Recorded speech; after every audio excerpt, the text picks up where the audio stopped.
What's your deal, Brad?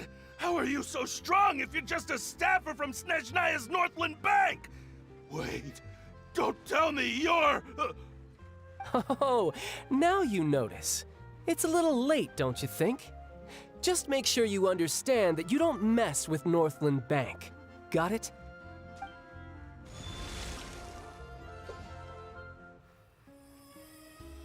Huh? Now's my chance!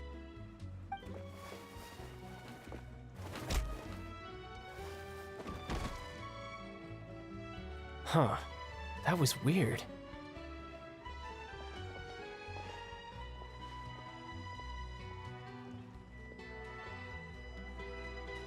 I'm not sure. It's as if I suddenly lost control of my hydro powers when I needed them. Maybe there's something wrong with my vision? Strange. How could that happen? First time Paimon's ever heard of someone losing control of their vision. Never mind. It doesn't matter. If I want to stay sharp, I shouldn't be relying too much on my vision anyway. Besides, I always have my delusion in case I need it.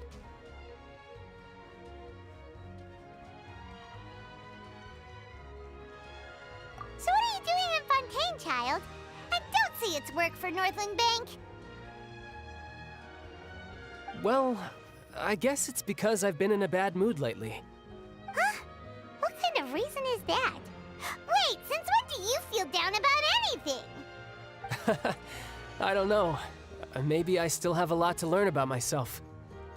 But recently, there seems to be some sort of restless power stirring inside of me. And I don't know why, but every now and then I feel like I'm in a terrible mood. Maybe you losing control of your vision just now is connected with that power you're feeling inside. That is a possibility.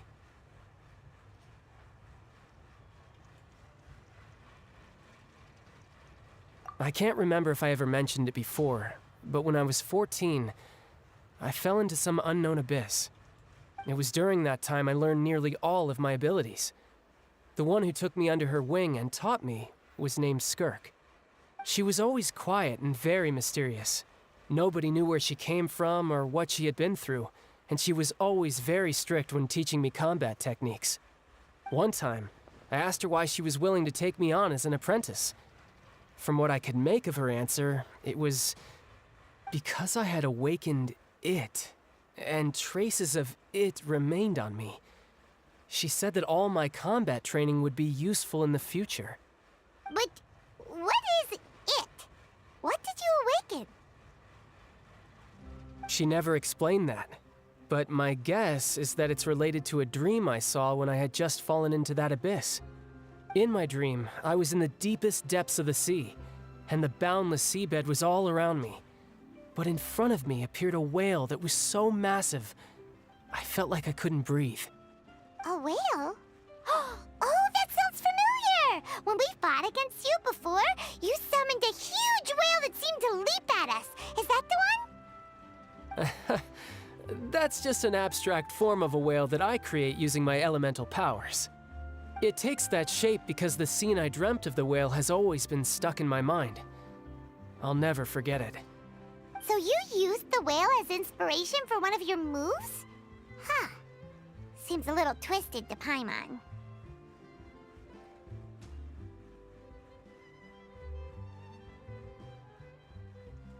So why don't you just go ask your master? Maybe she knows the answer. You make it sound so easy. Ever since the incident I experienced there, I've never stopped searching for Master Skirk and that unknown abyss. But it's been years now, and I've still found nothing. There isn't even a trace of the place where I remember falling into the abyss. Oh, it sounds like some kind of ghost story. Yeah, I'm out of leads at this point, but there's nothing more I can do. It seems that strange encounters in this world tend to be elusive like that. Oh, seems the time really flies when I'm talking with you. I just remembered I have somewhere else I need to be, so I should get going. What? More work for the Northland Bank? No, It's more of a personal appointment. Lately, I've been sparring with some of Fontaine's official champion duelists whenever I'm feeling bored. Official champion duelists? You mean it's their job to duel? Yep. In Fontaine, before a criminal goes to court, they're given one chance to defend their honor by requesting a duel with an official champion duelist. The champion duelists are all powerful fighters selected from among the nation's best. And the duel itself is a no-holds-barred fight with no specified stopping point. So engaging in such a duel is regarded as a symbol of defending your honor. If a criminal manages to win the duel, they'll be acquitted. But if they lose, they'll have no choice but to stand trial. And the worst-case scenario is that you're simply killed in the duel. Though it's rumored that Fontaine has a death penalty, from what I can tell, no one has ever been officially sentenced to death. So really, the only people who opt to duel are those who have suffered a grave injustice in being accused, or those who greatly value their honor. Otherwise, why gamble with your life? So, do many people actually get out of their trials by winning the duel? Apparently, it's exceedingly rare for anyone to actually win. Fontaine probably enacted this system as a way to show that the nation respects the honor of its citizens. Besides, none of the champion duelists are to be trifled with, which is exactly why I was itching to face them as soon as I got to Fontaine. Apparently, the one I'm meeting today, Clorinde, is the strongest of the champion duelists. I had been asking her for some time before she finally agreed to face me today. Well, that's child for ya. Paimon feels like we heard that name somewhere before. Clorinde. Huh. Oh, before I forget, I want you to have this. Huh? Your vision? You're seriously just giving it away? I'm just worried that it could become uncontrollable again. I'd be pretty upset if it got in the way of my duel, so I think I'll be better off without it for now. Besides, I just need you to hold on to it for a short while. I'll come retrieve it when I have some time later. Paimon knows what you're up to. You just want an excuse to come talk to us again, don't you? Whatever gave you that idea? I'll be in touch later.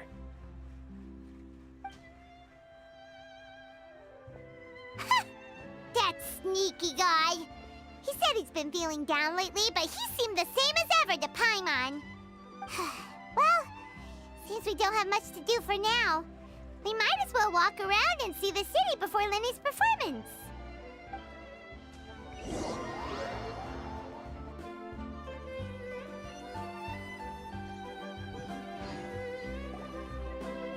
Wow! Who could have seen that coming?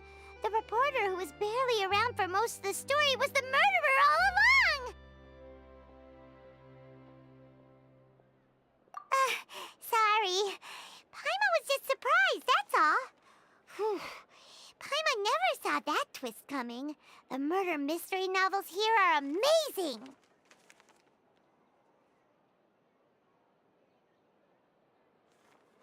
The whodunits here in Fontaine are a lot different than the light novels you see from Yai Publishing House. Both have their merits, but Paimon thinks this style of novels are more, well, novel. It's so exciting to reach the moment when the mystery is uncovered, especially in the one Paimon was just reading. You should buy a copy and read it too.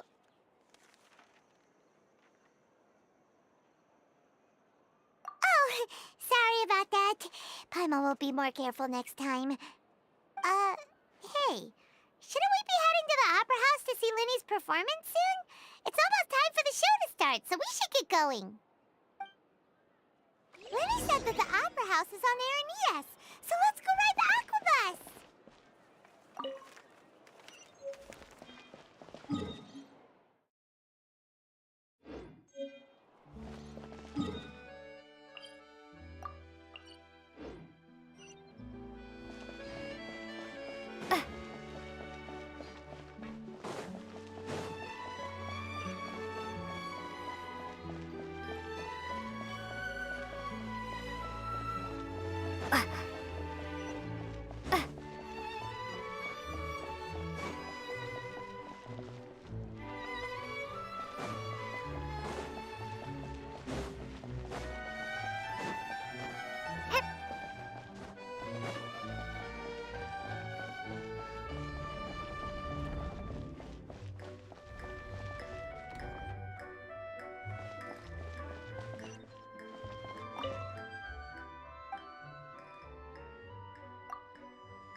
Let's keep looking. I'll help you find them.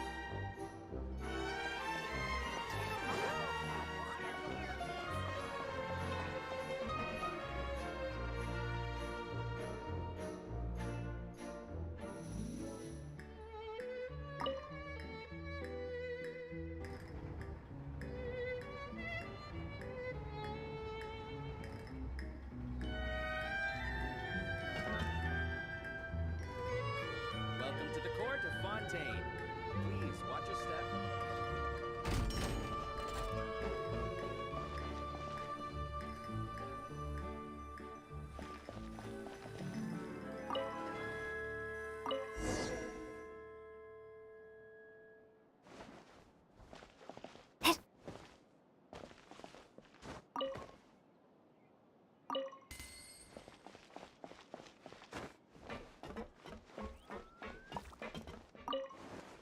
Welcome to the court of Fontaine.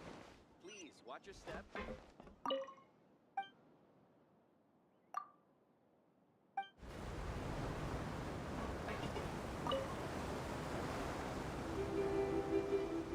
Welcome to the Navia line. I am Elfan. The boat will be departing imminently. Please do not stick your head, hands, or other body parts outside the boat.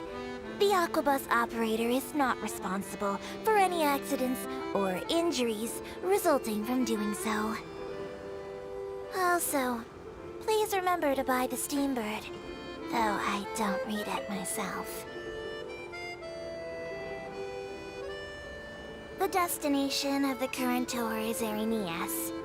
Points of interest worth visiting include the Fountain of Lucine and the Opera Epiclese. If you look to the left in the direction we are currently traveling, you will see the famous Fontaine Research Institute up in the sky. An experiment gone wrong turned new sightseeing opportunity.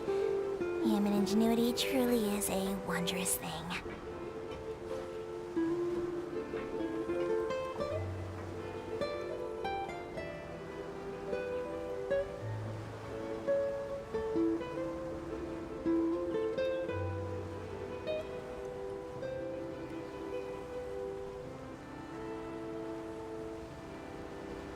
We are now approaching our final destination.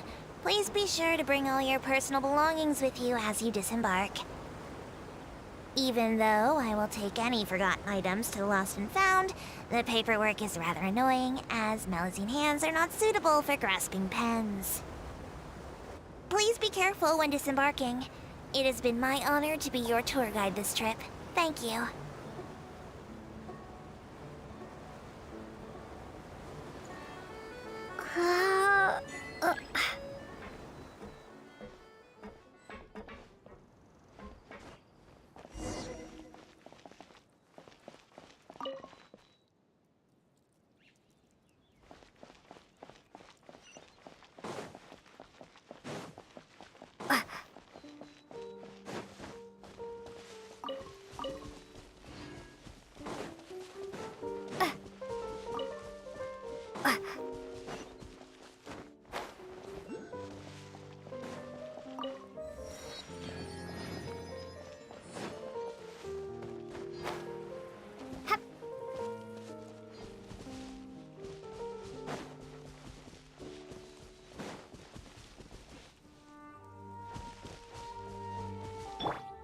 Behold!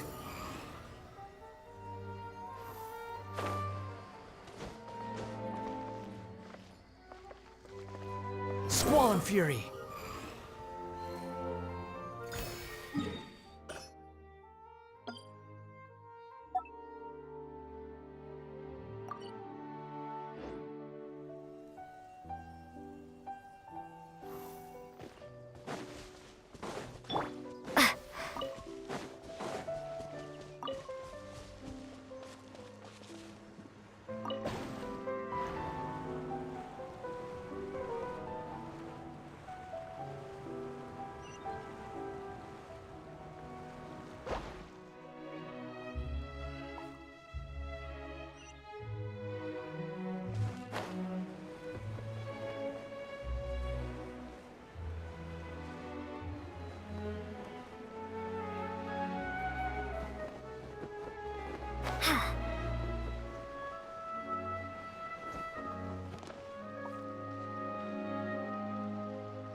data samples, the better.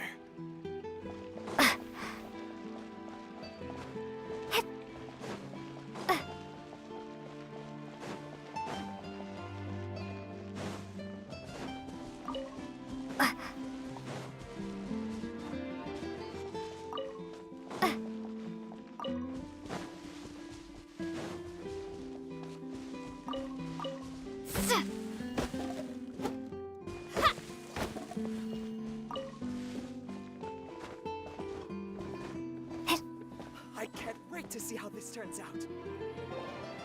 Whoa! Now this is fancy!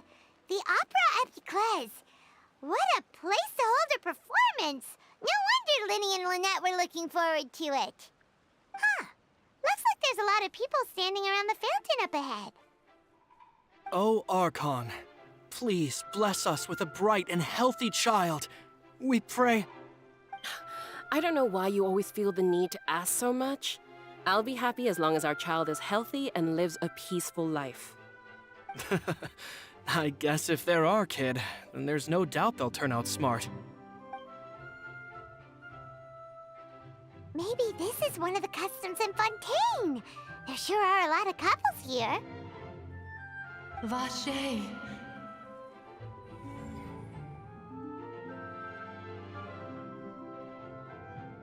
What's wrong?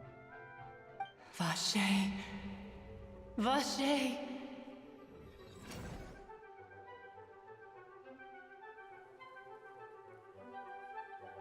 No, Paimon didn't say anything. Are you hearing things? Welcome to the Fountain of Lucine. All the water flowing through Fontaine converges here. It's customary for newlyweds to come here and wish for children. Lynette! You scared Paimon! When did you get here? Lenny asked me to wait here for you, remember? Right.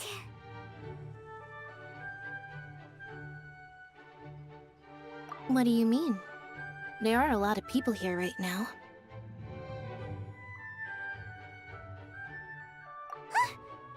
Hey, you're not trying to scare Paimon, are you?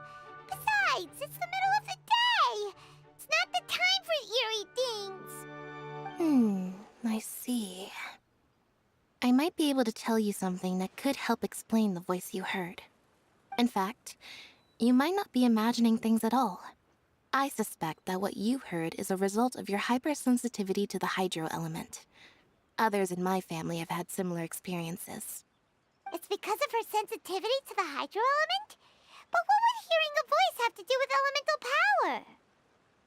When do you cry, Paimon? Wait, what? What does that have to do with anything? Just answer me. When do you cry?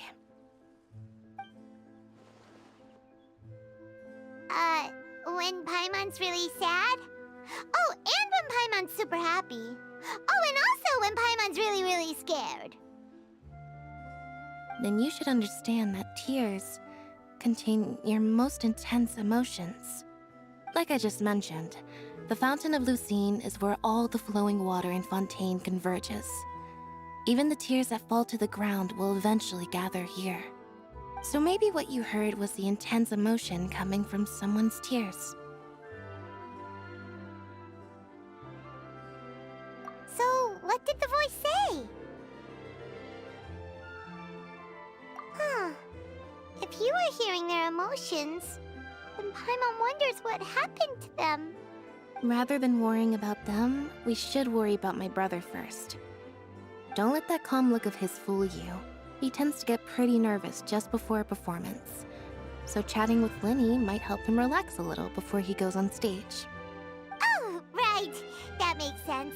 Let's go in and see Linny.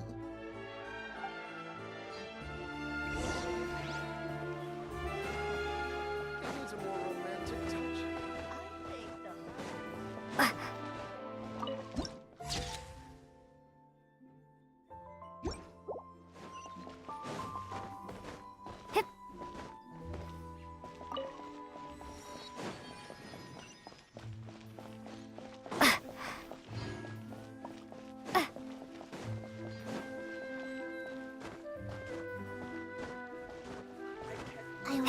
humans come from.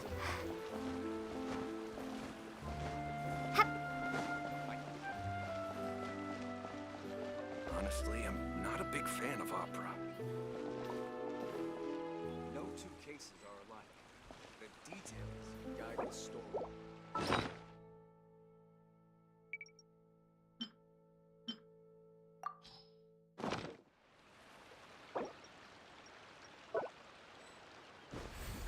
Water jet!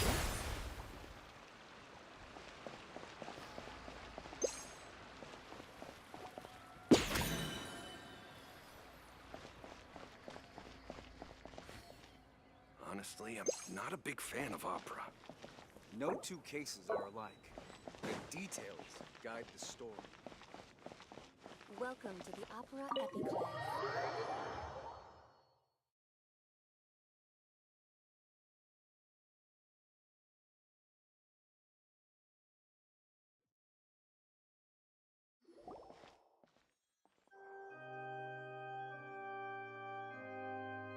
Ah, Traveler and Paimon. Good to see you. I knew you two would come. Are you kidding? We wouldn't miss it for the world! We've been looking forward to it! I can tell, judging by how early you've arrived. But you're actually right on time. The audience still hasn't started entering the venue yet, which means now is the perfect chance for us to take you to the best seats in the house. Wait just a moment. I'll fetch the tickets.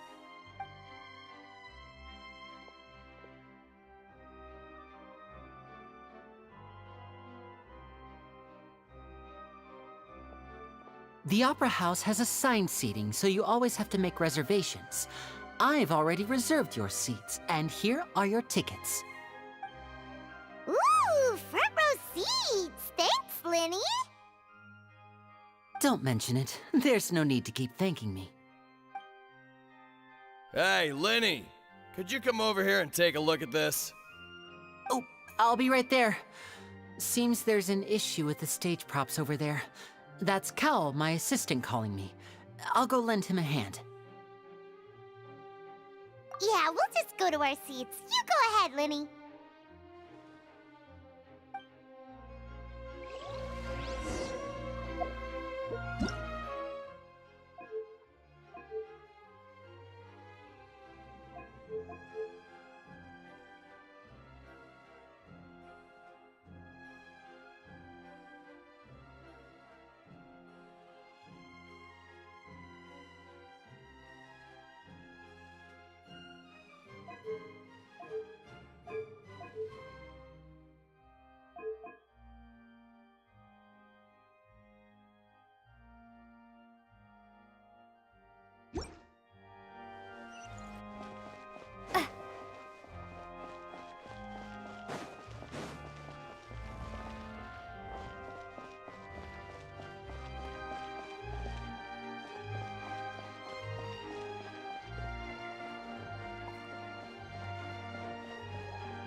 Oh, these should be our seats. Come on, let's sit down.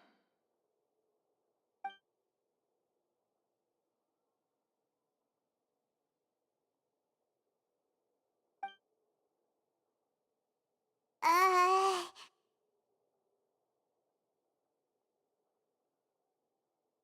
Uh...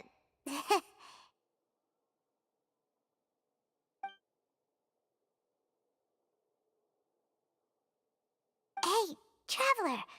Maybe we should strike up a conversation with the person next to us. Since we're sitting together and the rest of the place is practically empty still, it's kinda awkward if we don't say anything. Ah, you little... Of course you put this on Paimon. Excuse me, I did not realize you felt awkward. I am terribly sorry. I would be perfectly happy to chat with you if that is what you would like. Oh, so you heard all of that, did ya? Boy, you sure have good ears. Paimon thought she was keeping her voice down. Wait, that's not it, Paimon's. Sorry. Paimon's the one who was being rude, talking under her breath like that. So let's talk, but, what should we talk about?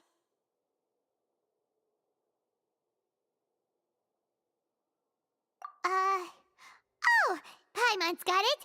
You're also here early and sitting in the front. Are you a friend of Linny's too? A friend, you say? Well, if Mr. Linny would like to be my friend, I would be more than happy to reciprocate. Oh, so you're not friends with Linny then? Oh, this is getting more awkward by the second. Paimon nearly forgot to make her introduction.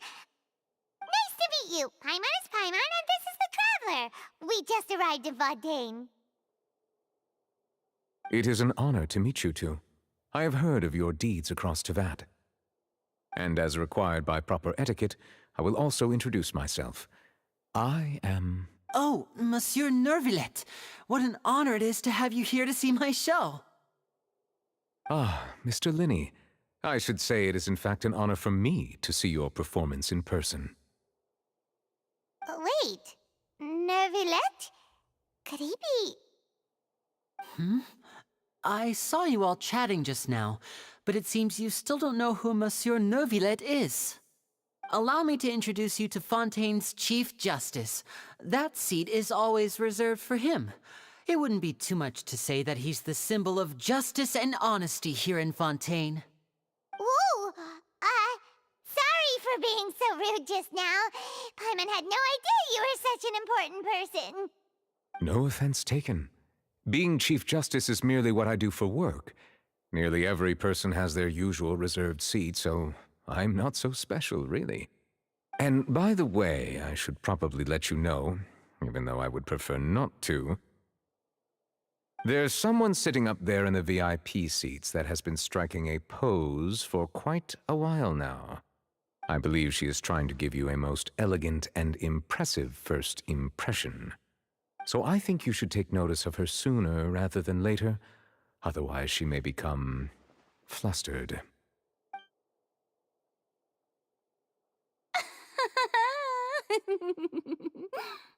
Huh? Oh, it's Farina, the Hydro Archon. Huh. She sure has a smug and satisfied look on her face. Guess she has no idea that you saw right through her act.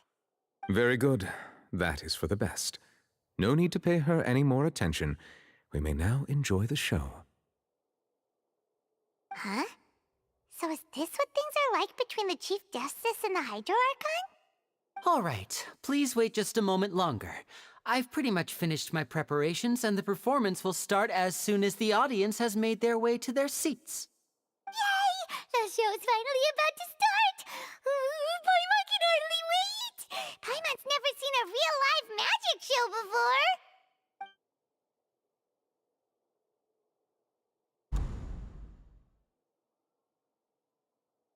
Oh! They're dimming the lights! The show must be starting!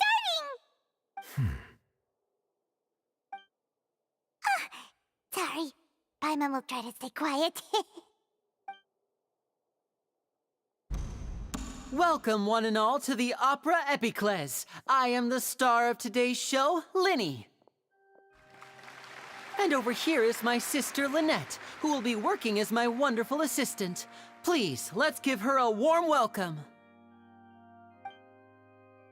Hello, everyone. I know she may seem to be a little sleepy right now, but that's just a sign that she's nervous. Whatever. Now, some of you may be thinking, two vision holders who can freely manipulate elemental powers performing magic is not true magic at all. So, I would like to take a moment to assure you that elemental powers will have nothing to do with what you will witness on the stage today.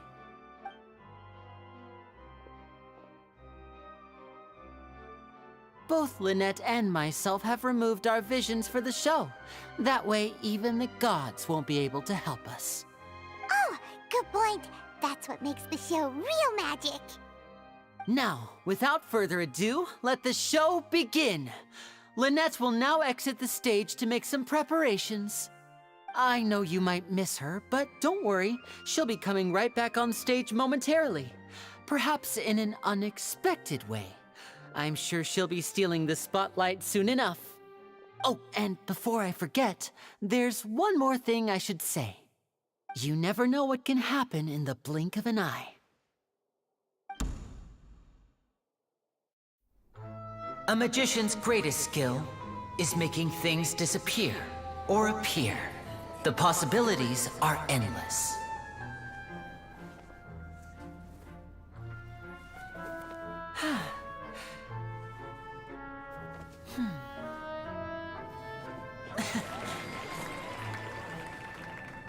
Huh?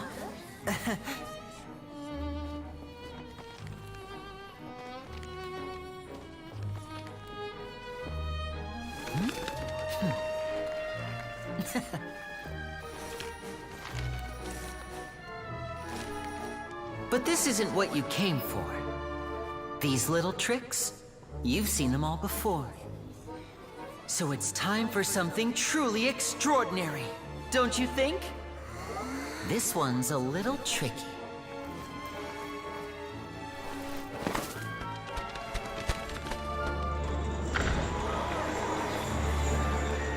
Using this water tank, I shall make my sister vanish completely, right before your very eyes.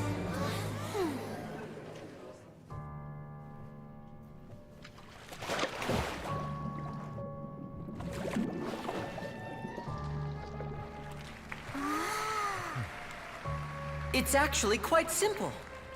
She'll just turn into air bubbles and float right out of the top.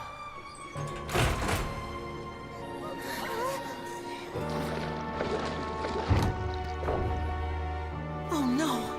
I told them to check all the props carefully. With the lid on, even air can't escape. An amateur magician would be getting very nervous right around now. Luckily, it's me on stage, so let me show you what a true virtuoso can do.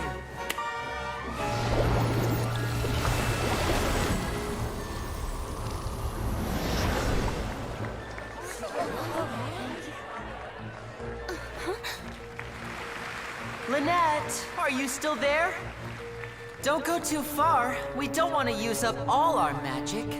Hi, I'm back. Uh-huh.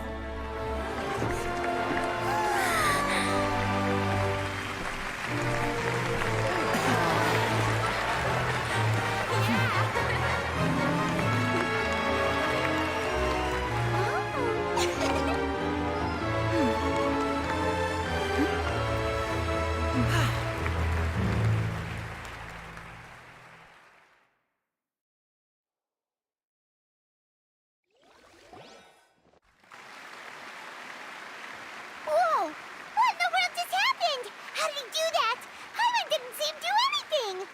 Wasn't Lynette inside the water tank? How did she disappear and then reappear out of nowhere? If we could see easily through his tricks, then that would mean that his skills are still lacking. To appreciate magic, you should focus on the show happening on stage, rather than getting caught up in trying to see that which has been intentionally hidden. Guess you're right. Hyman couldn't believe her eyes when Lynette reappeared. Amazing! Thank you everyone. I'm glad you enjoyed that performance. But our magical journey has only just begun. I've prepared even more astonishing surprises for everyone here. The magic of transformation and disappearance can go far beyond what you've just seen. I'm sure many of you are thinking that escaping the water tank was impressive enough, but Lynette is still my assistant after all. In which case, I have ample time to make all necessary preparations. So, for my next trick, I will require the participation of one lucky audience member. Please, if my assistants could bring out the magical boxes now. There are 2 boxes and only 2 boxes. One is here, and one is there in the aisle among the audience. I'm sure many of our clever audience members have already guessed our next magic trick. A swap! Our lucky audience member and I will each enter a magic box. After 1 minute, we will each emerge from the opposite box. Now please, everyone pay very close attention to the box you see here. Don't give me any chance to make a move. Wow! How's he gonna do this? Hey, do you think this is all magic tricks, or does Lenny have actual superpowers? The lucky audience member will be generated by this random number selector. It selects numbers entirely at random. Even I don't know who will be chosen to participate. Now then, let's begin. Let me see. Oh, row 7, seat 3. Congratulations! You now have the chance to experience magic firsthand for an entire minute. Please, come forward. My assistant will take you beside the magic box. I'm sorry, it might be a little cramped inside, but no need to feel nervous. We've carefully arranged everything for you to be as comfortable as possible. You don't need to do anything, but no matter what strange things may happen, don't come out of the box. If the magic is interrupted, who knows where you might end up? You might even find yourself in the Fortress of Meropide. Oh, okay. All right. Before I enter the magic box, there is one more thing I need to ask the audience to do. Could you all give me a countdown? Like this. 60, 59, 58. Just keep counting down. You can go a little faster or slower if you like. I won't be able to see anything in the pitch black box, so I'll be relying on your voices to know when time is up. Oh, and no tricks now. If you quickly count from 60 in just 30 seconds, then I'll be in a tough spot.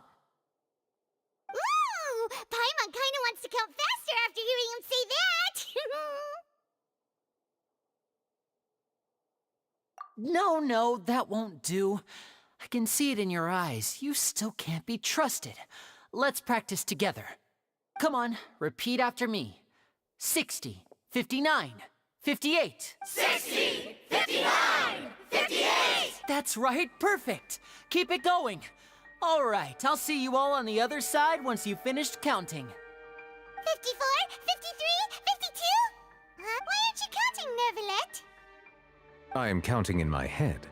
I think things are exciting enough in here as it is. Merely a consequence of my identity and personality. Do not worry about me. Just enjoy the show. Oh, all right. You look so serious that Paimon thought you might be feeling uncomfortable or something. 40, 39, 38! Mr. Lenny, are you all right in there? Is everything ready? Yes, I'm fine. I'm just double-checking the direction of the magic. It would be a disaster if we get sent to the wrong places. For example, midair right above the audience.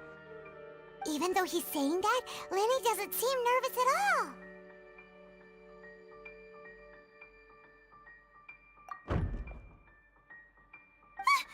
What was that noise? Did you hear it too?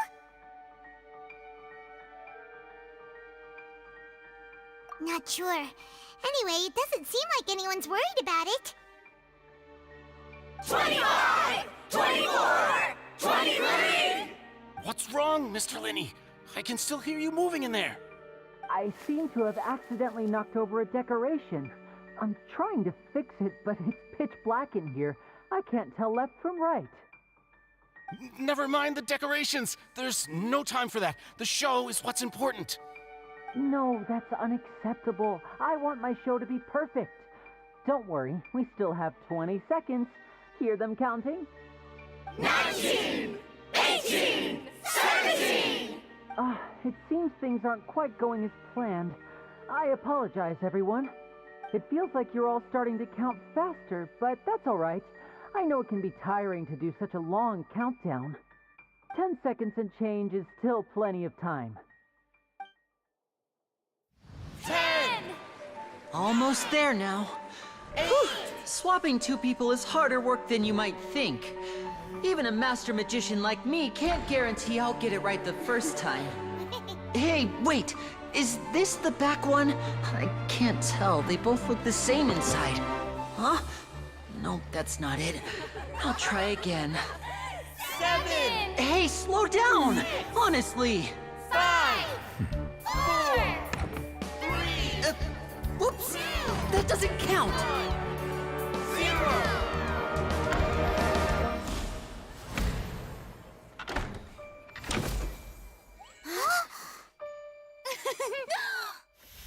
Ta-da!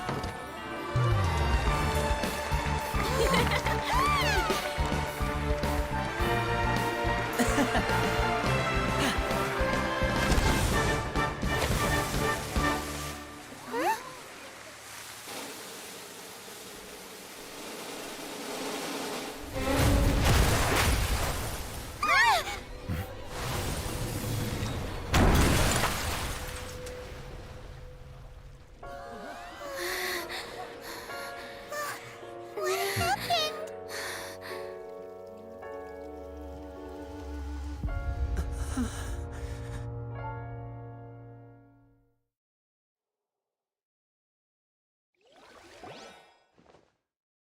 Huh? Is this part of the show? Mr. Lenny, you're going to use magic to fix the stage now, right? What happened? Oh no. Maybe this isn't part of the show.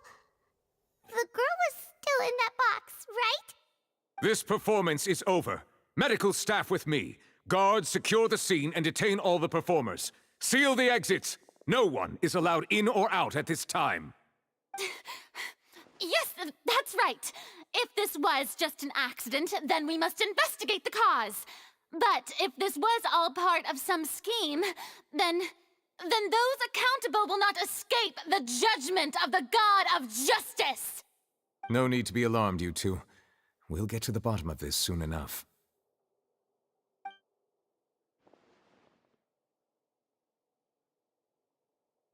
Unfortunately, the person who is in the magic box has been pronounced dead.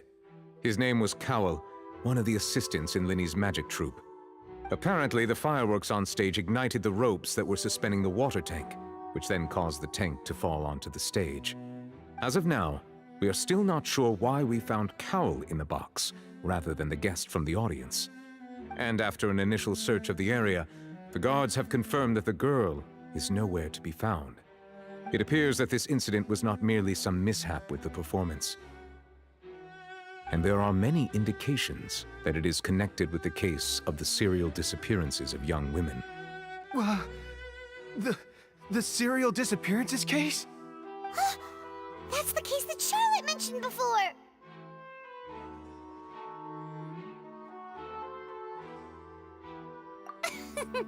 I know the truth. I can see through the whole thing. Really, using such a shallow and obvious mystery as his finale. Did he really underestimate us that badly? I say that our powerful magician, Mr. Lenny, is now the prime suspect for the serial disappearances case. Huh? Why me? This whole thing was an accident. No, this all occurred during your magic show, did it not? The missing girl disappeared after being chosen, did she not? The deceased is one of your assistants, is he not? Now that I think about it, that whole speech about magicians making things disappear was nothing more than a provocation, a bald-faced challenge. That can't be right. How can Lenny do this? He was in the box on the stage the entire time. We can even hear his voice. Besides, before the show, he told us that he would like to catch the criminal behind the disappearances. He couldn't possibly mean catching himself.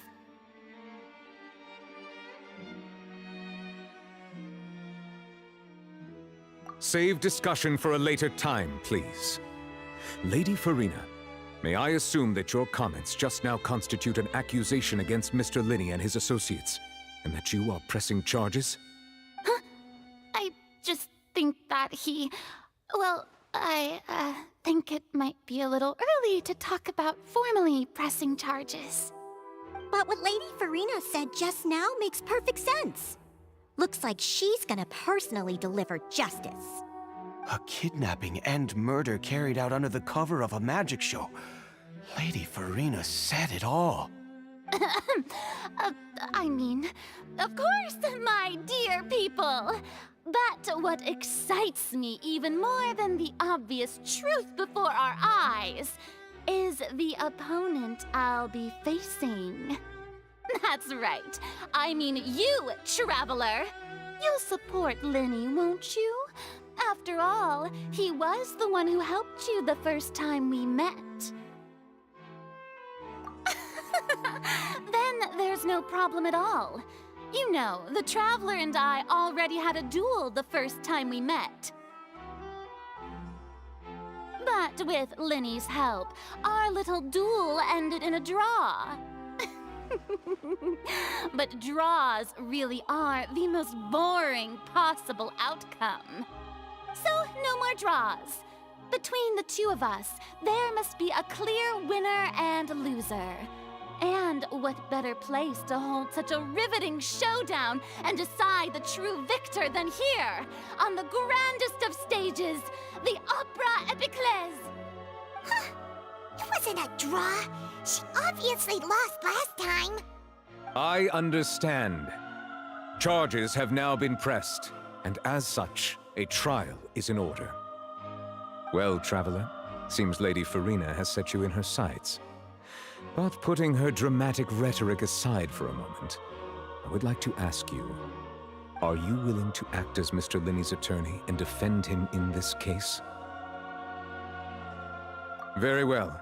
The trial will be held a day from now in the Opera House. Both sides may investigate the scene to build their cases and search for the truth. Linny and his troupe are all potential suspects and shall remain within the Opera House. The audience may begin to leave in an orderly fashion once they have been cleared by the guards. A day isn't that long. Let's see what kind of case this big-shot Outlander can build in such a short amount of time.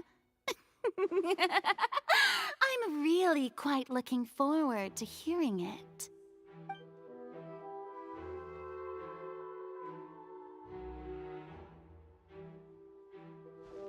Linny! Sorry about everything that happened just now. Were you frightened? Of course! Who wouldn't be scared after witnessing an accident like that? Yeah, I'm a little shaken up myself. How could this happen? And poor Cal. I know you already claimed that you would defend me, but now it's just us talking. Tell me, do you think I could possibly be the murderer? I understand. Even I'm not sure what happened, so I can only imagine how difficult it is for you to grasp the situation. I'm sure everyone sees me as the biggest suspect at this point. But if you ask me, the whole thing is mysteries layered upon mysteries, such that all that's left is confusion. I don't know whether what happened there on the stage was purely an accident or not, and I don't know why poor Cal was in the box. As for how that girl chosen from the audience could suddenly disappear, I'm afraid I don't have any answers either. If someone tampered with my performance, then we need to figure out what they did. Even a skilled and knowledgeable magician like myself couldn't pull all that off in just 1 minute.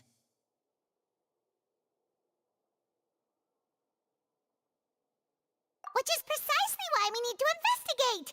As this book says, the impossible could not have happened. Whatever happened must have been that which is possible. Paimon bought them when we were reading at the bookshop in the city earlier. Pretty cool, huh? Don't worry, Paimon used her own savings to buy them. It wasn't from our travel funds. I think they look cute on you, Paimon. You have good taste, Lynette. That's the right attitude. Feeling depressed isn't going to help me now. I need to get back to my normal self. But with the guards watching our every move, it's going to be especially difficult for Lynette and I to prove our own innocence. Good thing you agreed to be our attorneys. Thanks for that. We'll be counting on you. Yes, thank you so much.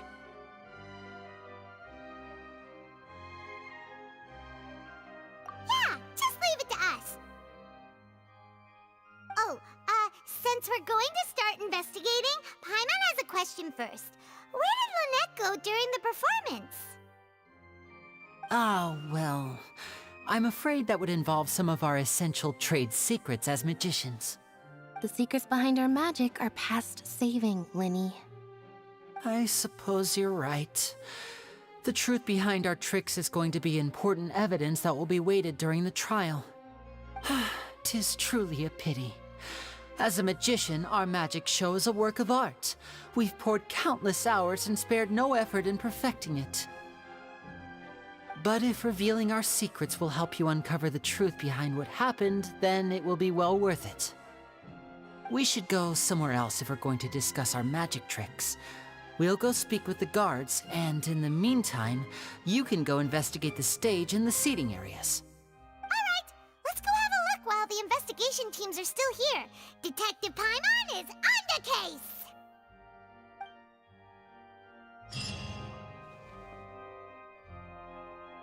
Hello, officer. How's the investigation going?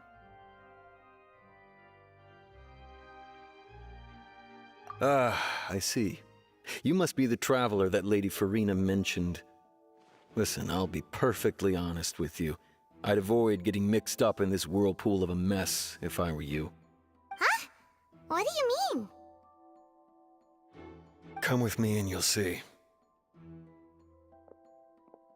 The deceased is one of Linny's assistants, named Cal. Even though he hadn't joined the troupe long, he was hardworking and everyone generally liked him. The assistants are usually in charge of setting up and inspecting the props, as well as assisting with the show and keeping the crowd engaged. As you probably saw when you were in the audience, the water tank suddenly fell and smashed the box with Cowl inside it.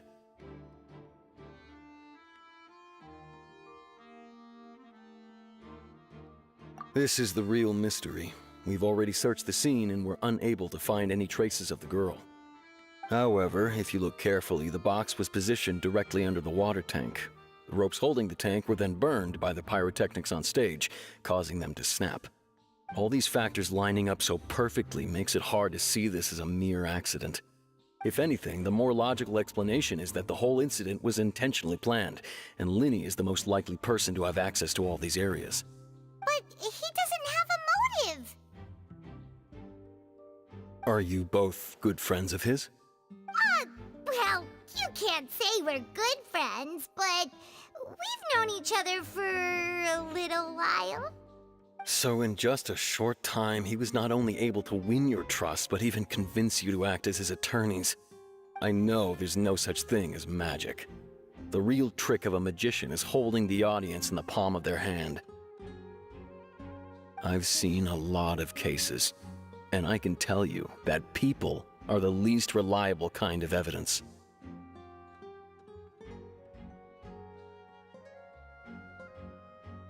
Sorry, I tend to be pretty straightforward. Just know that I'm warning you for your own good. Anyway, you may investigate the scene of the crime yourselves if you're curious. Who knows, maybe you'll be able to come up with some new evidence.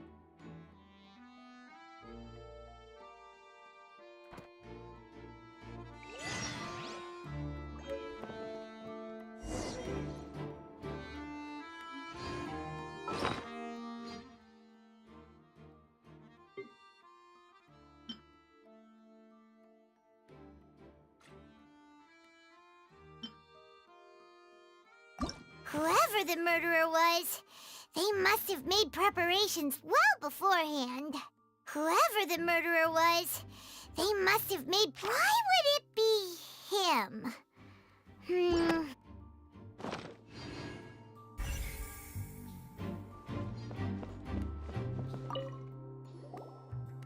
this is the rope that broke and caused the water tank to fall.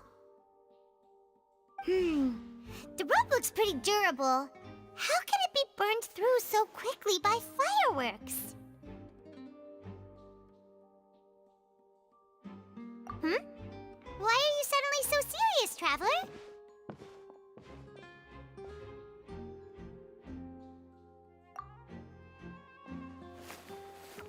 Whoa!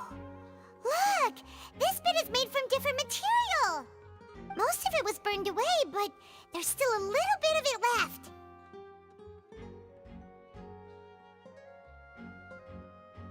Huh. So if a rope meant to hold something was made with that kind of material in it, then that means... Wait! Why don't you write all this down? Let's take notes!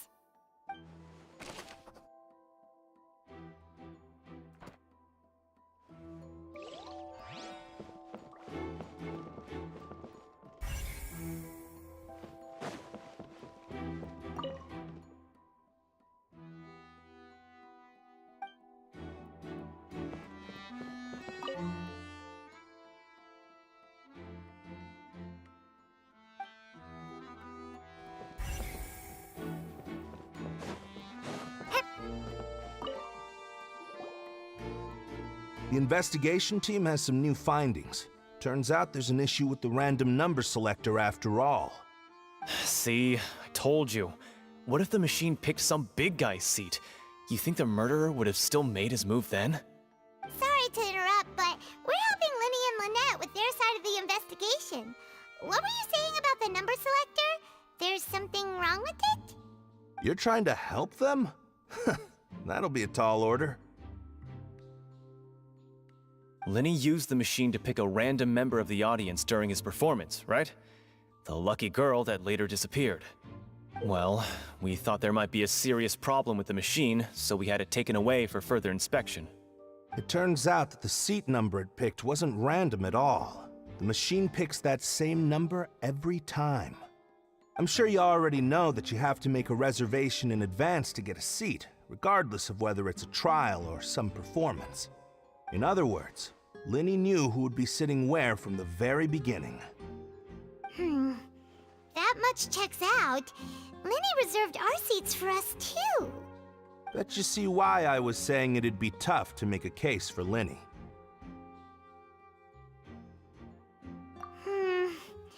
Even though it's bad for Linny's case, Paimon had better write it down.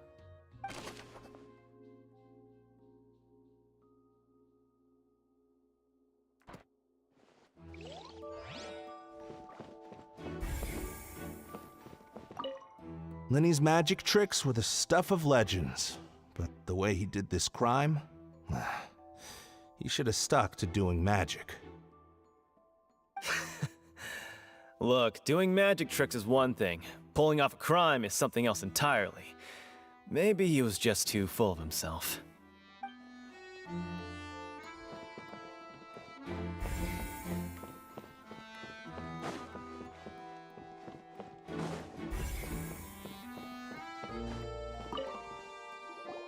Hello there! What are you investigating? Oh, this location has also been cordoned off because the Magic Troupe members are currently considered prime suspects.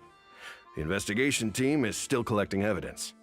The seats were all booked in advance, so we were able to deduce the missing woman's identity by checking the guest list.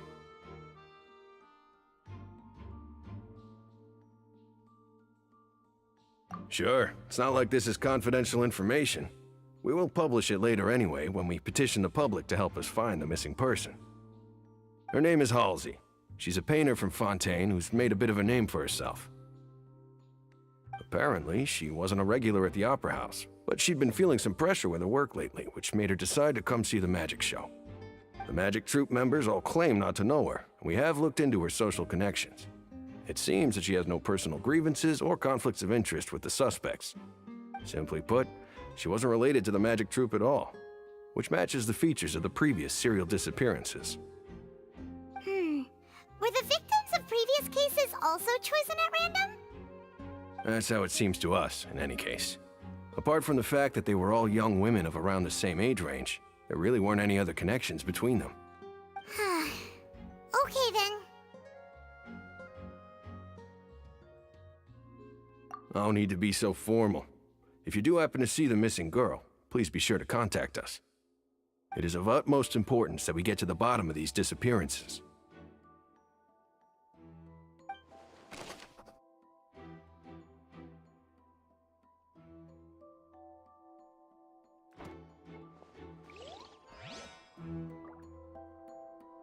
If you do encounter Ms. Halsey, please contact the guards immediately.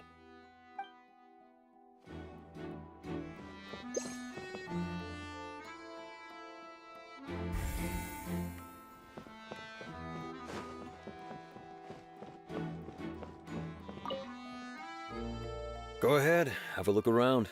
In the end, we're both after the truth.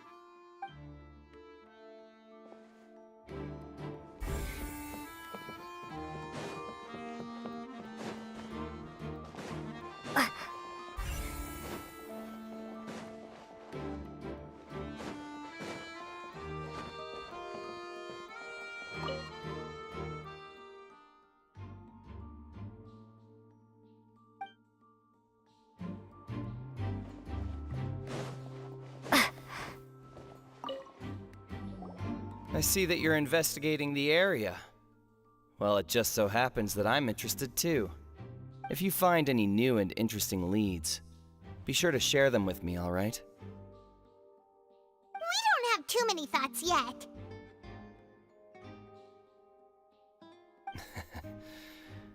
Then why don't I tell you my hypothesis first? The way I see it. And I'll start it with that loud thud. The thud? Oh, you mean the sound that happened during the countdown? Yes, exactly. It wasn't terribly loud, but I suspect that most people heard it. It's just that everyone was awaiting the results of Linny's trick with bated breath, so no one paid it much mind. But now that the incident has happened, the thud has become an important clue. That makes sense. So, what do you make of it? I'm of the opinion that it may have been the sound of Linny's accomplice. Lynette, perhaps. Jumping atop the water tank, or something like that. And when the pyrotechnics went off, she cut the rope, sending the water tank crashing down. But wasn't the noise we heard too loud for that? Perhaps the balance wasn't right, leading to a particularly rough landing.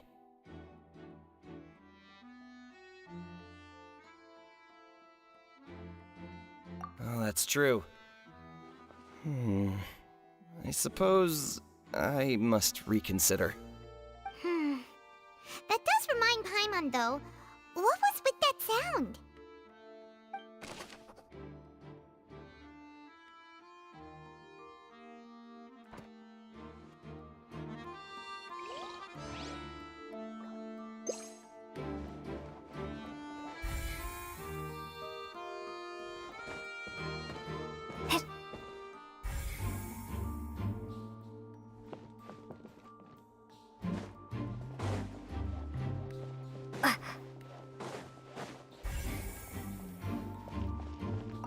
Linny's still talking to the guards.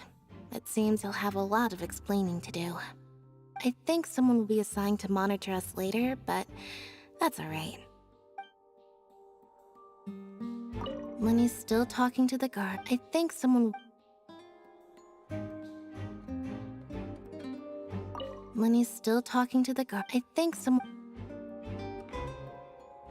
Linny's still talking to the... I think some...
Hey, you!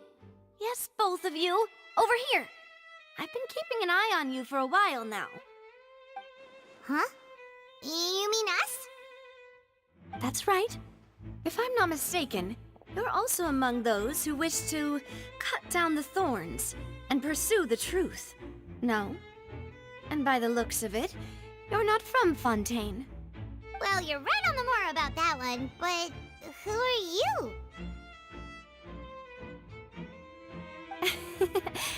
Have you never heard of the Spina di Rosula? From mediating disputes and providing protection to solving conundrums, you name it, Spina di Rosula does it. And I, Navia, have the honor of being its renowned president. Though those who play by our rules call me boss. I'm Silver, her attendant. Pleased to meet you. And I'm Melus. Demoiselle's various daily needs and affairs are under my purview. Huh? Boss? Demoiselle? What gives with the names? Well, I am the second generation president. Melus and the others are still used to my previous title. My apologies, Demoiselle. Should you prefer, boss, I will endeavor to use that instead. No, no need. You don't have to call me boss. Just Navia is fine. Okay, if you say so. Not that we're members of Spina di Rosula anyway. All merely trifling details. Never mind. Now, back to the situation at hand.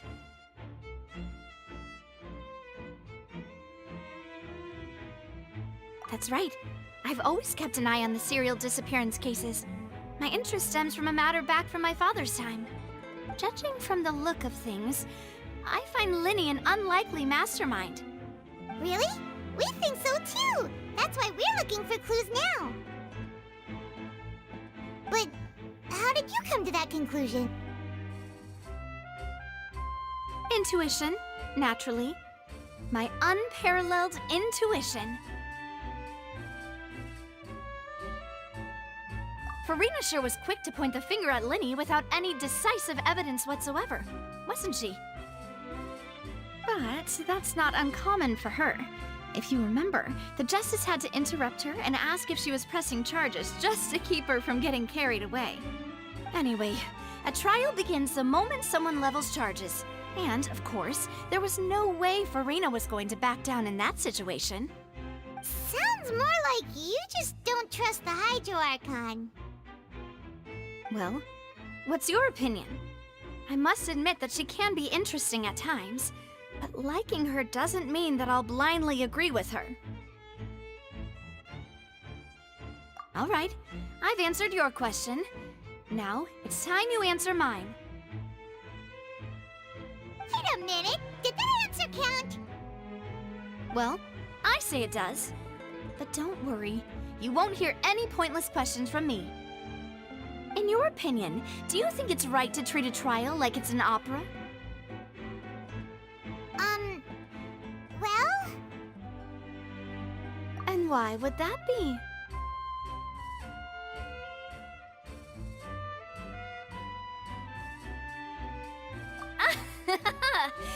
See, Silver and Melus? I told you they'd be different. Most astute of you, Demoiselle. I, too, think that the Traveler's response was most excellent. No matter how wonderful the script or how fervent the audience's expectations may be, the trials that go on stage here must be based in fact. And if that can be done, boss, then... All right, that's quite enough, Melus. Anyway, I like your answer. You passed with flying colors. Now, I need to make some preparations, following which our joint investigation shall commence. You two shall be my assistants. Wait! Since when did we become assistants? Oh, well, I can be the assistant. Sure. Or your companion, if you like. I'm really not that fussy. That's more like it.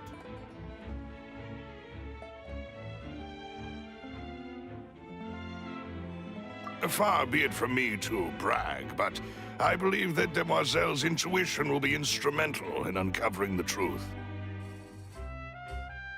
You wish to save a friend from false accusations, and we wish to unravel the disappearances. In this sense, our goals are aligned. You have a point. You're quite the talker, aren't you, mister? And what about you over there? What do you think? You seem like you've got something on your mind. I have nothing to add. Oh, alrighty then. We'll be making some preparations first. Just be sure to let us know if they start revealing Lenny's tricks. Thanks!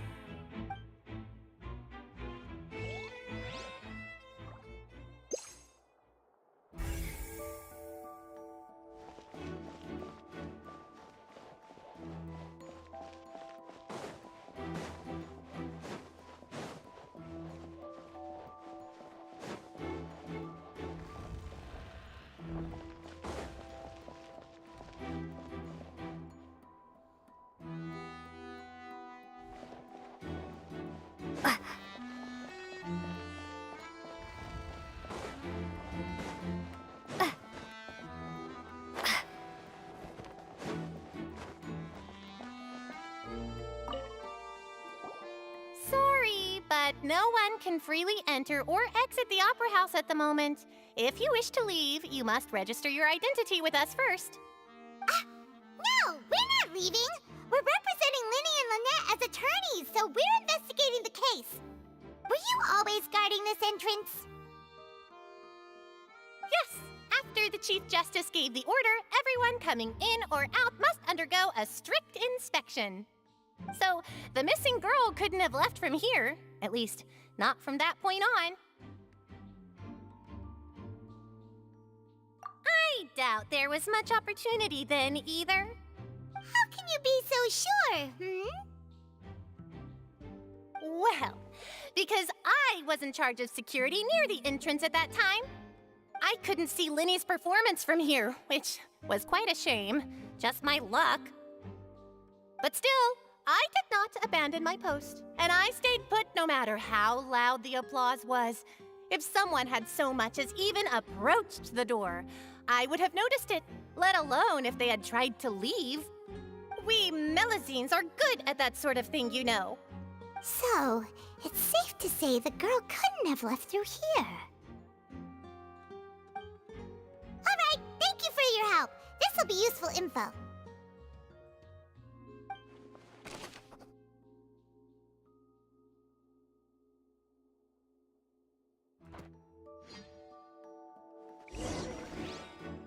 We've checked everything of note here at the performance venue.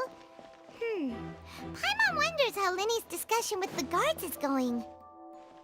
Let's go see, shall we? Ooh, things are getting interesting, huh? We're about to see how magic is made.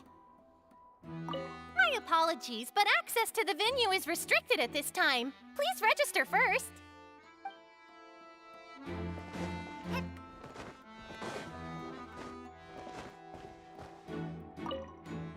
Speaking of that, I think magic shows would be very popular in Poisson. I can see that. Maybe I should try to learn some magic. If I could make things disappear, cleaning my room would be a cinch. You need not worry about such things, Demoiselle. That falls under my duties. Oh, right.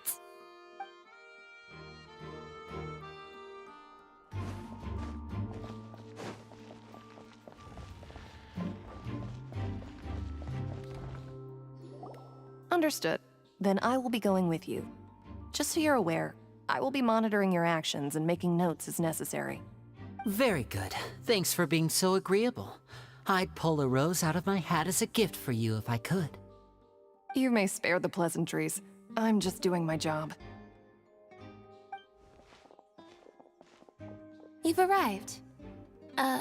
Who's this? Me? I'm Spina di Rosula's guardian angel. If you've got a problem, I've got the firepower. Sorry, I got a little carried away there. Call me Navia. I'm a partner of theirs, and will be helping investigate this whole situation. And these are my companions. Would you mind if they join as well? Fine by me. Oh, new helpers? I would be most grateful. Well, let's just say we're tagging along. It's not every day you get to see the secrets behind magic performed on such a large scale. I appreciate your kind interest. Come with me. We'll be heading below stage.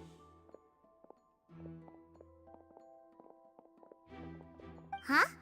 Below stage? Yes, a world of secrets is hidden beneath this magic box, prepared specifically for this switcheroo trick. But before I reveal everything, you should have a look first. Notice anything strange here?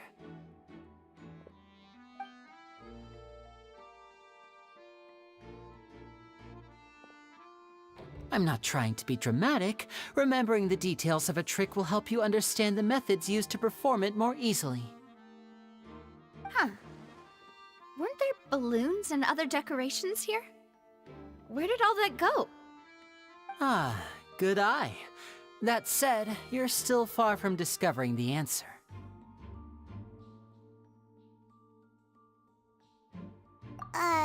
The back? You mean the inside of the door? What's different about it? Paimon didn't notice anything. Very good indeed. I thought you might not be able to catch that, given that you were sitting in the first row. The back of this door was patterned. Those patterns are now gone, replaced by a smooth wooden board. So, if you put 2 and 2 together, what do you get? Exactly. All right, let's go. I'll tell you how it works as we head down.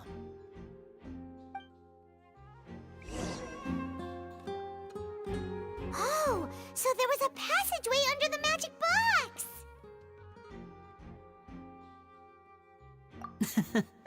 I knew you'd figure out most of it as soon as you saw this place. The 2 magic boxes are positioned right above the 2 entrances of the tunnel. See this flatbed trolley? The box with the lucky audience member in it would be shuttled over to the other side using the trolley.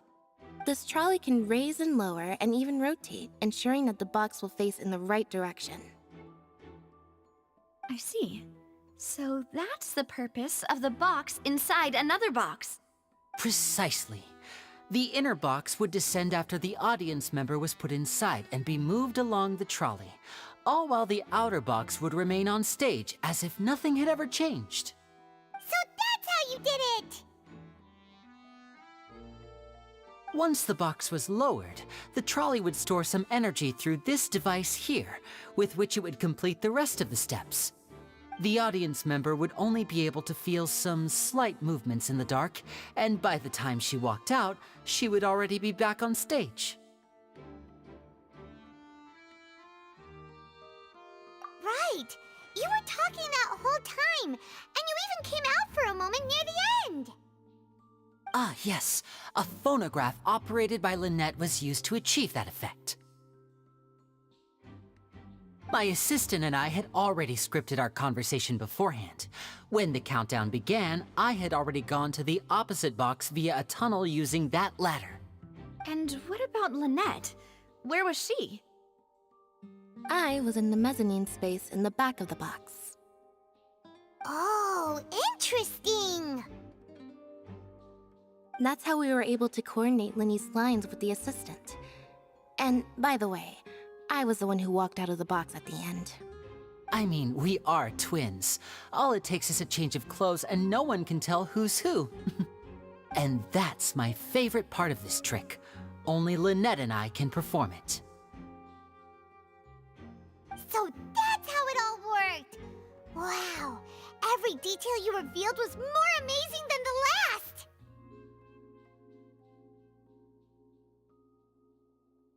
Lynette would briefly walk out of the box and then go back in, jumping into the tunnel and escaping before the box on the trolley could finish ascending. And then I walk out of the other box in the audience area, and the trick would be complete. The operative word here being would. But as you saw, Cal was in the box, not our audience member. She, on the other hand, mysteriously vanished. We really don't know how that happened. If not for that interlude, this would have been an astonishing trick. I probably never would have figured out how you pulled it off. And yet, to think that someone was able to use this magic trick to commit a crime. Could we have a look around? I think we can come up with some more leads. This is the scene of the crime, so Linny and Lynette are not permitted to stay here. I'll escort them back up. Yes, of course. No need to be so strict now. I won't disappear into thin air, you know. Thanks, everyone. We're counting on you.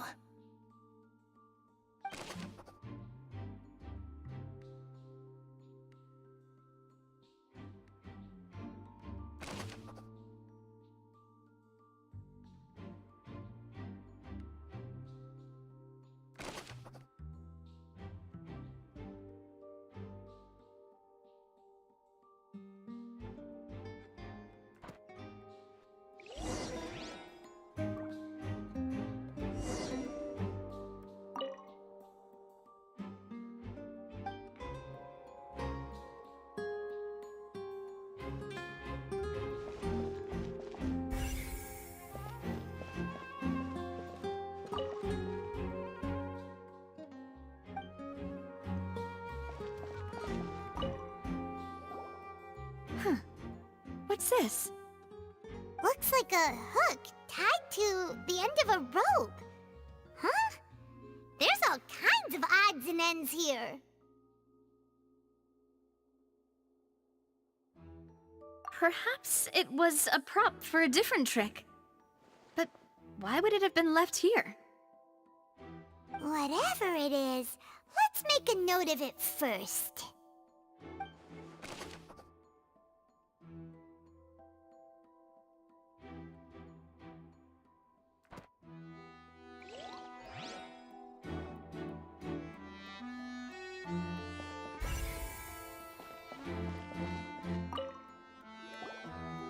The floor is wet. Please be careful not to slip.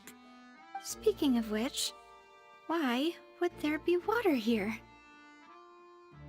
Oh, Paimon knows! It's one of those tricks where you pour water into a jug and then flip the jug over only for the water to disappear.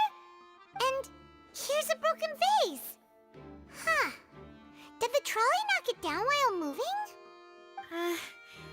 That can't be. The trolley moves along tracks from start to finish. It couldn't have hit the vase at this distance. Let's note this down too and think about it later.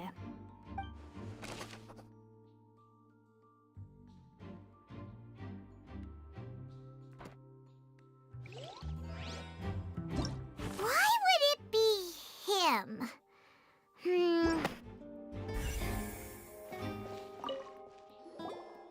Oh, these are the clothes that the lady chosen from the audience was wearing, right?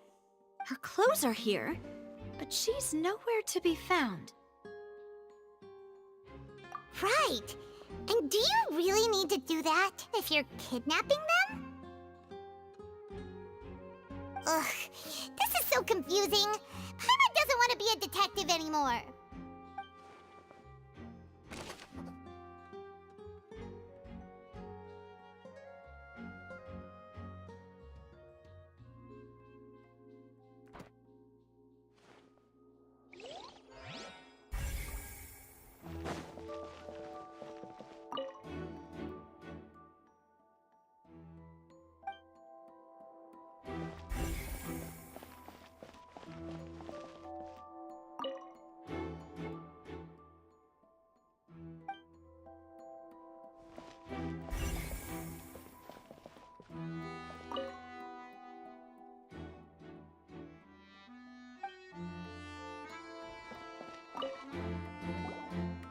What is this place?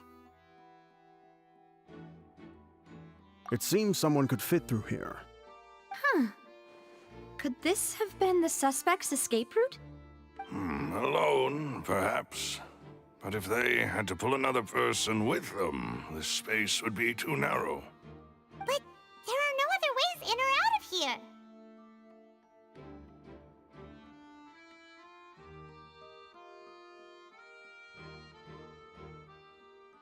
Oh, you're right! Let Paimon write that down.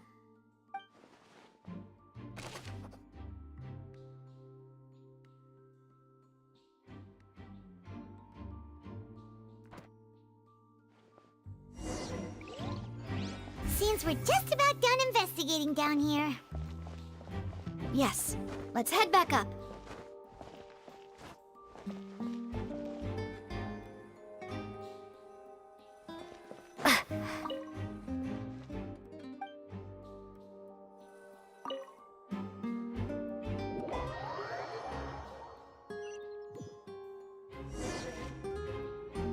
Well, we've ascertained the state of the crime scene.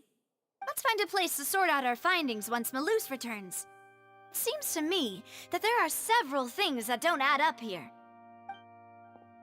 Apologies for the wait, demoiselle. So, what did the guards say? Did the criminal escape through the vent? They believe the odds of that are very low, since the vent leads to the Opera House's basement. The guards have checked the area carefully. No one left through the basement during the performance or after the incident, and no one was found hiding there. So the tunnels become like a secret chamber then! You know, like the kind you usually see in novels! The plot thickens. Halsey's disappearance and Cowell's death are both quite inexplicable. No wonder Farina was so confident in her accusation. All the current evidence points toward Linny and Lynette. In other words, the charges are very likely to be upheld unless we make some considerable progress. Charges and then trial. So if the charges are upheld, they'll announce a sentence? That's right. This is how a trial goes in the Opera House. During the proceedings, the Chief Justice and the Oratrice will hear statements from both sides. That's right. This is how indemnitium is produced. The statements from both sides, the defenses from attorneys, witness testimonies, and even the audience's emotions will all be projected on the Oratrice. To put it simply, it's as if the Oratrice has its own will, and is a judge in its own right. This also precludes any kind of favoritism on the part of the Chief Justice. And not that this has ever happened anyway. Once both sides have finished speaking, the Chief Justice will make his final decision. This, too, will be used by the Oratrice as a reference. Then, finally, the Oratrice will be consulted by officials. The result it returns is the will of justice itself. Huh? So that machine is the one that actually decides? Paimon thought Neuvillette called the shots. In practice, there is very little difference. Both have always come to the same judgment, which is why people have great faith in the Chief Justice. Ah, yes, the guards also asked me to convey that none of us will be allowed to leave this place before the trial. Huh? Why? Because we've chosen to act as the twins' proxies. That makes us persons related to the case. They're concerned that we might be colluding with outside parties, or that we might find outside help to disrupt the case. And even if that were not so, it could prove problematic if we happen to spread key information about the case ahead of time. I'm ready to break out at any time. Whoa, whoa! There's no need for that! Paimon thinks they have a point. That said, are they providing food? Of course. I just hope you don't mind the lack of options. I'm afraid that catering to all tastes is not in the cards, nor is any guarantee of balanced nutrition.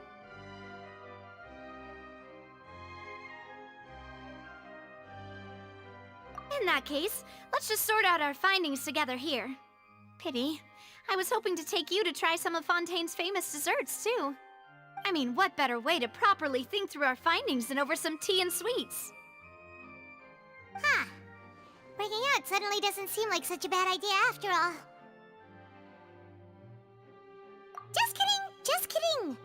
Paimon will still do her best, even if there are no snacks. What do you mean, no snacks? Of course we'll have snacks. If we cannot buy some, then we'll simply make some. Huh? Here? But how? Understood, demoiselle. Everyone, please come with me.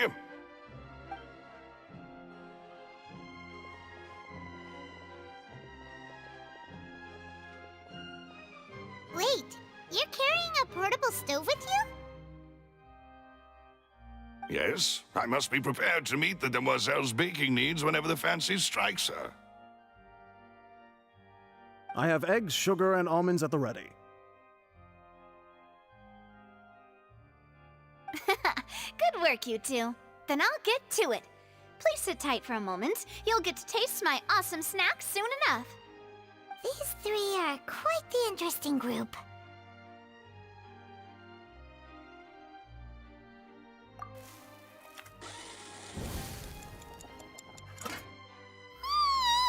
And Paimon thought it smelled good while it was still in the oven!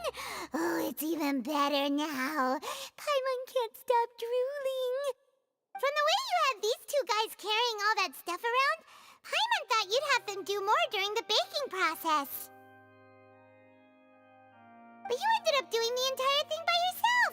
Beating the egg whites, grinding almonds, everything! I was applauding. And I was giving encouraging smiles.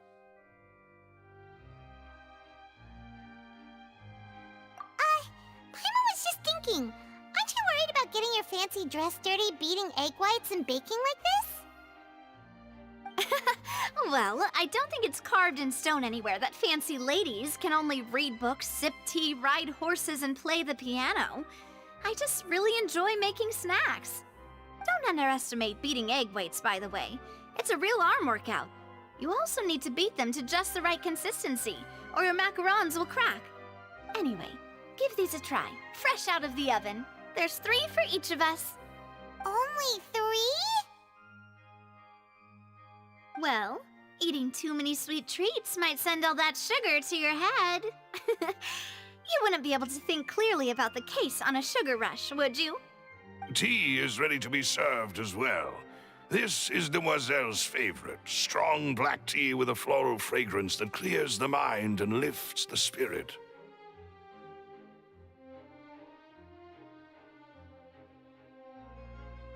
No need for concern. I'm merely doing as I should.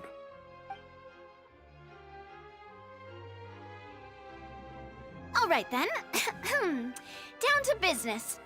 As Paimon mentioned previously, the tunnel seems to be something of a secret chamber. However, we can assume that Linny and Lynette were not alone within it. Some criminal also occupied its sealed confines. The magician twins could have committed the crimes, of course, but they lack any logical motive. Exactly! Why would they do such a thing right when everyone was watching?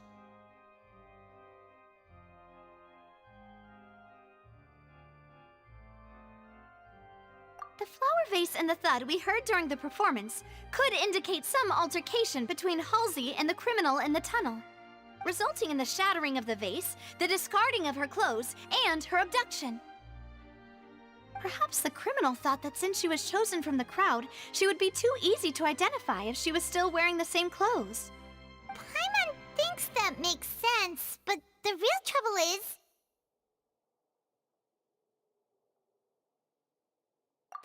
True. None of the clues we found thus far support the existence of this third person. But the only people left to consider are both technically victims, whether it's the missing girl, Halsey, or poor Cowell. Huh. Could Halsey have secretly made modifications to the magic props in order to murder Cowell before making her escape?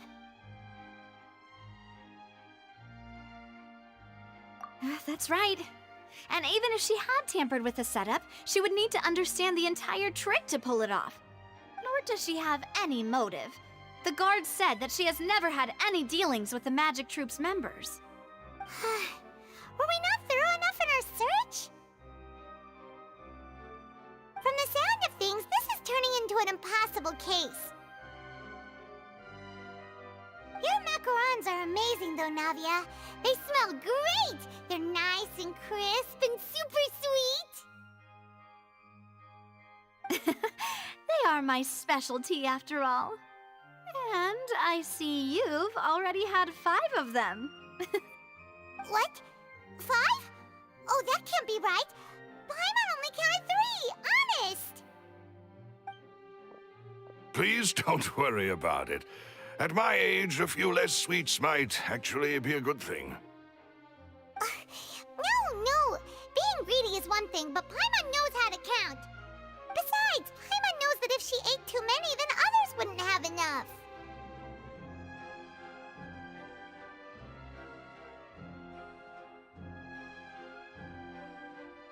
Wait, even you don't believe Paimon? How could you? If Paimon ate those 2 extra macarons, then may they turn into stone in her stomach! All right, we get it. Well, I suppose one of us might have gotten too engrossed in our chat and eaten them by mistake. No big deal. Maloose, set up the stove again, if you would. Huh?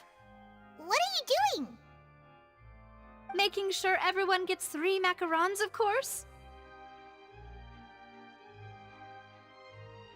Exactly. We don't want to trouble you. As you wish, demoiselle. And I have the egg, sugar, and almonds. Well, this really is your hobby, huh?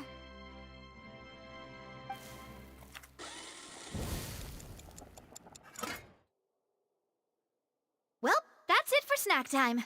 I'm going to have another look around the area. I don't know what we're looking for yet, but we've still got some time. As attorneys, I suggest the 2 of you think the case over again.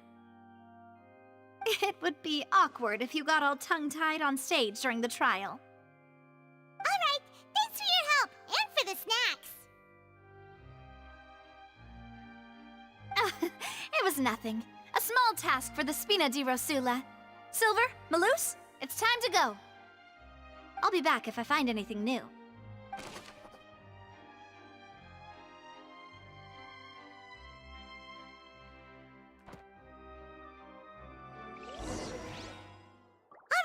It's time to put our heads together. We've got to get our defense ready for the trial. Oh, it's probably gonna be a long and difficult case. There's no point in worrying about that now. We just need to prepare. Here, take Paimon's notes. They should help you review the situation.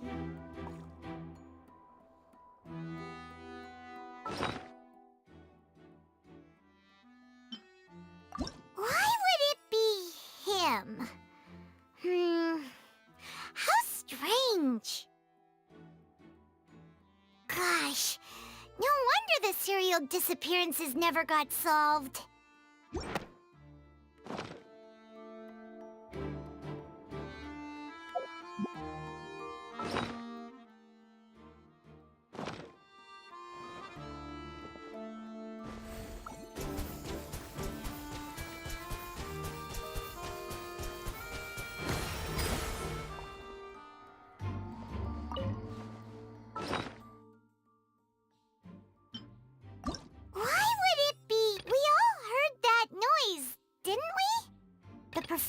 Would not have been visible from where the doors were guarded.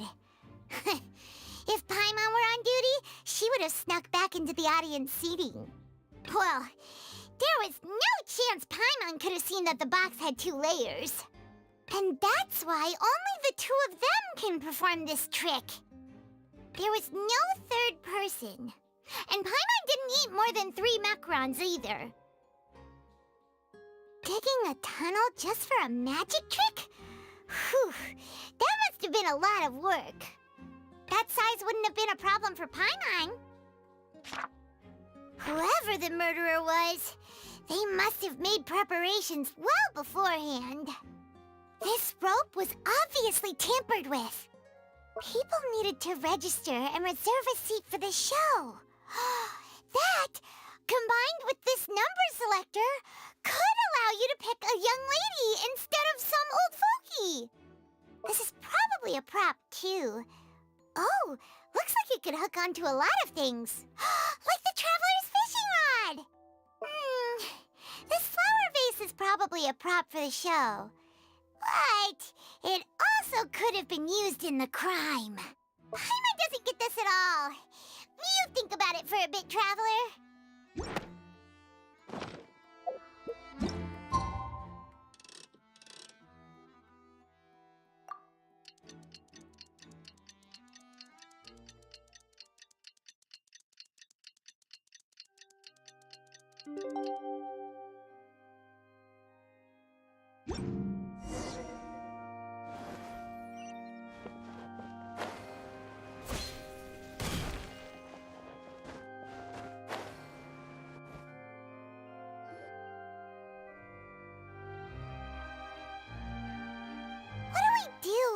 The whole situation is so confusing.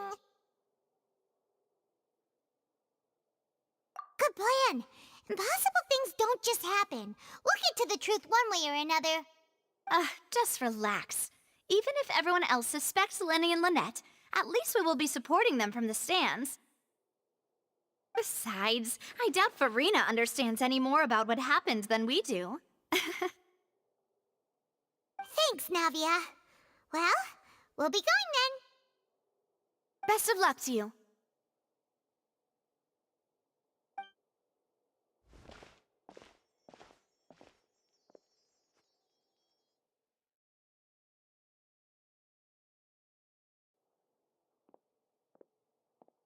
Ah, finally, you're back.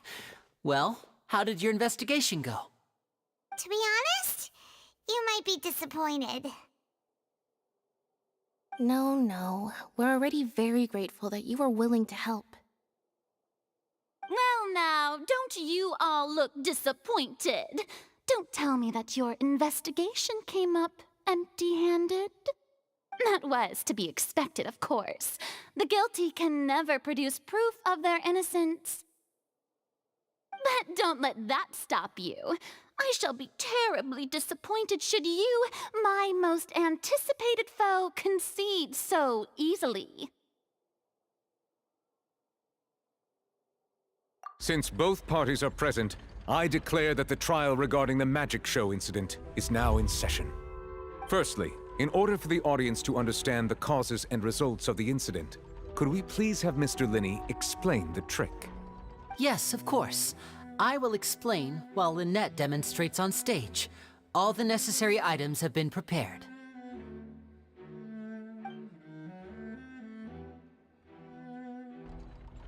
Thank you, Mr. Linney. In that case, I take your statement to be that you ran to and remained hidden within the magic box in the audience stands once the trick began, and thus could not have committed the crime. Is this correct? Yes, that's correct, Your Honor.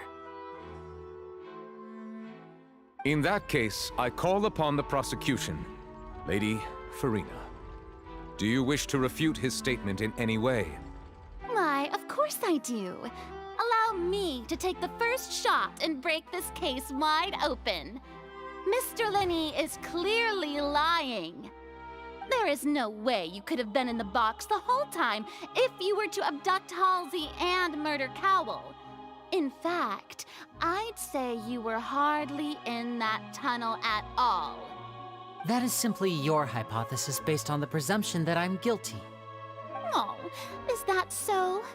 And if I may ask, what did you hear while you were inside your box?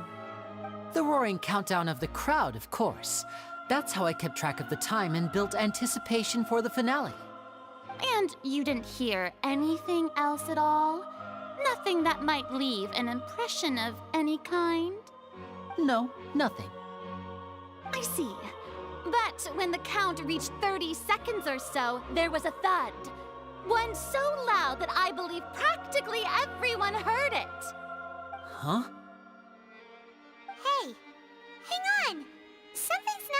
here.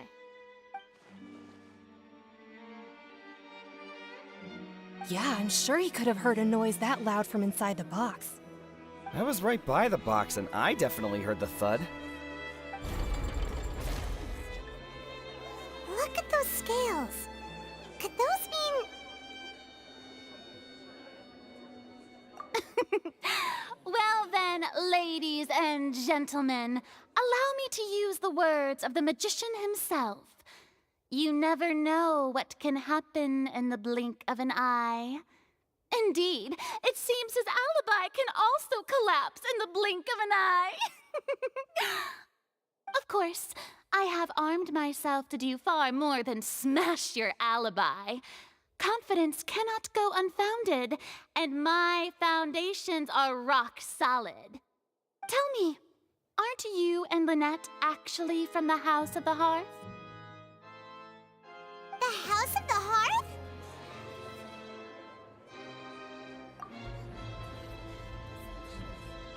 No wonder they did something like this. So the serial disappearances were the Fatui's doing. Now it all makes sense. I've got a feeling that what happened on stage probably wasn't just an accident. That's irrelevant. Our identities have nothing to do with what happened. Indeed. Then perhaps you could tell us everything that happened during that 1 minute. Your first priority is to prove yourself innocent after all. I'm sure there is little that needs to be kept secret now.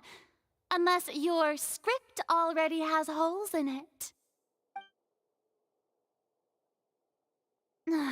The Outlander is speechless. My, oh my, don't they look flabbergasted? Now comes the infighting and discord, I suppose. This was almost too easy. Good thing I made all those preparations. Seems the all-nighter I pulled last night is really paying off. Hey, Linny! Why didn't you tell us this before? Order! Order! Mr. Linney, allow me to re-establish the facts. Lady Farina has raised 2 points. First, when the thud was heard in the Opera House, you were neither in the box nor the tunnel. Second, you and Ms. Lynette are both members of the House of the Hearth. Are these claims true?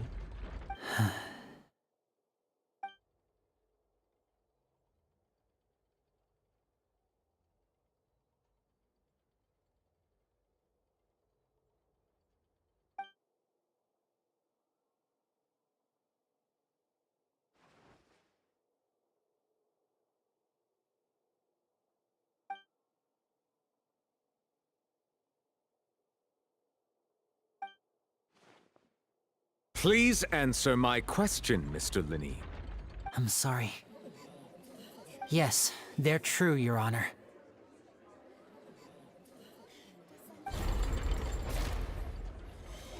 I knew it! Well, that's it. We might as well move on to the sentencing already. What should we do now? Granted.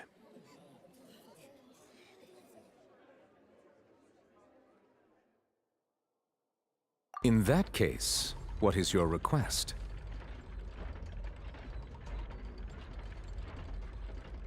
Is that really necessary? They're already as good as guilty. The defendant deceived their own attorneys.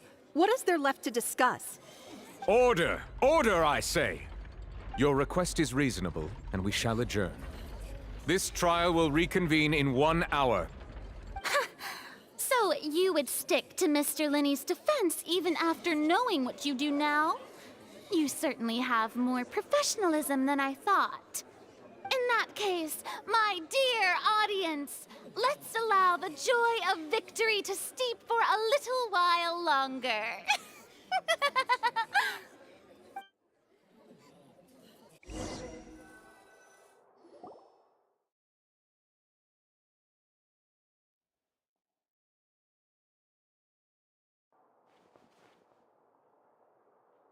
Well, this is awkward. I didn't think the Hydro Archon would dig all that up. I'm sorry, Traveler and Paimon. Yeah, sorry. Paimon doesn't know where to start. We trusted you two. We based our entire reasoning on the assumption that you weren't bad guys. Not to set the wrong tone or anything, but Paimon's really mad! I'm very sorry. I know you're angry, and reasonably so, but please, let me explain. I know you've clashed with the Fatui several times before. I wouldn't be surprised if just hearing the word is enough to make you upset. But our organization is very, very large, and the Harbingers have very different personalities and goals. Right now, we want to save people. As many as we can. That's right. I'm sure we're on the same page when it comes to this nation and the disaster that its people might face. I knew if it weren't for our respective identities, we could become good friends. That's why I didn't wish to flat out lie to you, but chose to hide some details instead. The truth is very important, but being completely transparent about everything would see us spending more effort than we need to.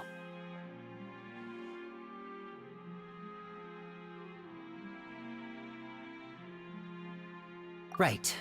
So, you be the judge.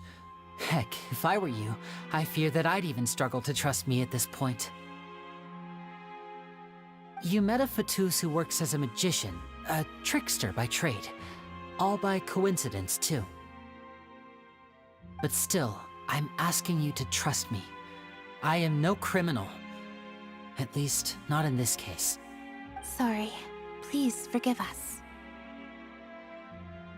Well, you both say that, but...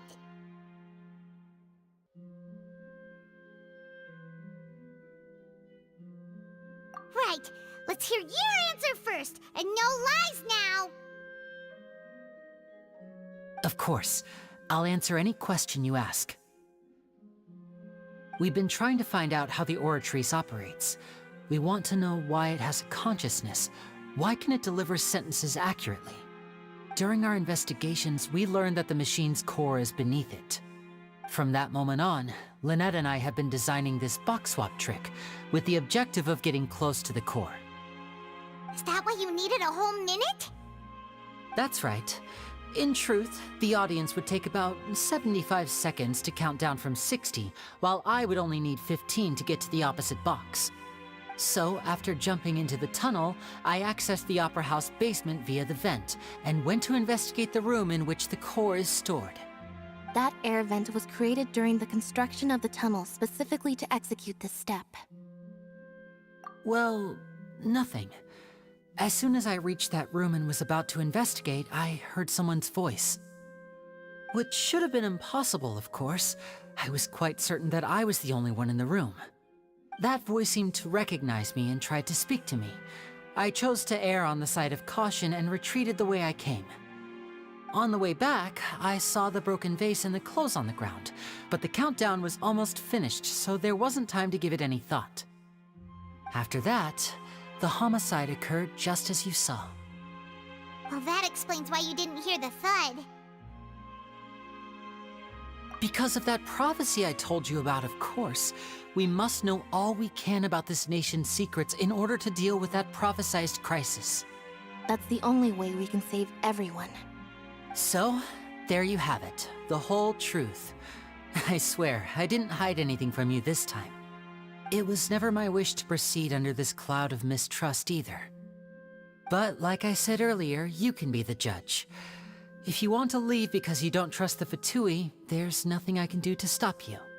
Well, Traveler, you decide. Paimon will follow your lead however you choose.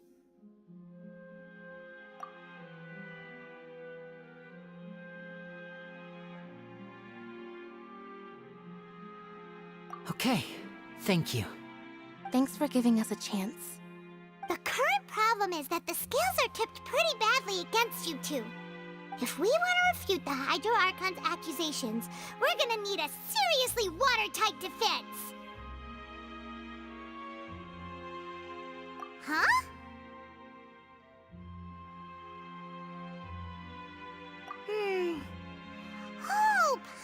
she gets what you mean?